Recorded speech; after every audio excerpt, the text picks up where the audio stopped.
Welcome back to the YouTube channel of Student Involvement and Leadership.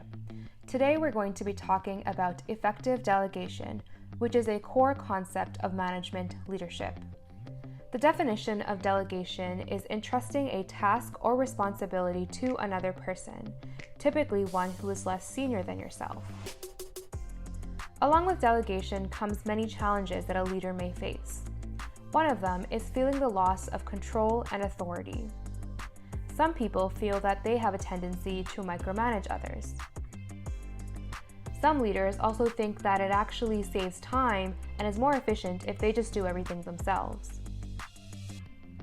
There's also a concern that you may have to share the credit for completing a task if other people are involved.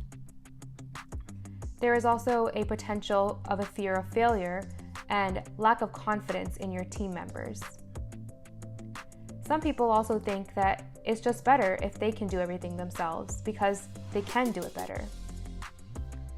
Some leaders believe that other people on their team do not have enough experience to carry out the tasks. Although there are some challenges to delegation, it is also a very important tool. First and foremost, it prevents burnout for yourself and feeling overwhelmed. It also plays on the strengths of the different team members. Everyone brings something unique to the table. Delegation is actually the more efficient way to get things done on your team as everyone is working together. By delegating tasks to different team members, you are also encouraging personal and professional development. Different members on your team have different experiences and different opinions, which will bring diversity to the tasks at hand. And of course, people may go about the same task in different ways, bringing creativity. By delegating between team members, you are encouraging communication skills for yourself and among the team. Giving tasks to other people on your team also encourages trust and bonding. And you are also building your own management and organization skills. And lastly, allowing delegation in your team encourages motivation of all the members. So what are the steps to effective delegation and how can you reach it? The first step is to select the right person. You want to make sure that you are matching the skills and abilities with the task at hand, rather than just picking the most convenient person to complete the task. The second step is to specify the desired results. Make sure to communicate clear expectations and what you are looking for as the end product. Step 3 is to set a deadline. Make sure this is a reasonable time frame, which encourages accountability. Step 4 is to determine authority. Discuss the level of authority for the actions and decision-makings by talking about how involved you will be in the project. Step 5 is to track progress and results. Set up a way to report progress along the project and communicate any issues that may arise. Some tips on how to do delegation well is to constantly update priorities. Let them know how important the task is or how important the decision is, and if anything changes, keep them updated. Clarify expectations.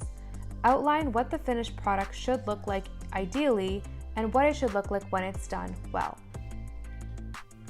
Provide support. You want to make sure that you are providing feedback, bouncing ideas off one another, and answering questions. And of course, communicate.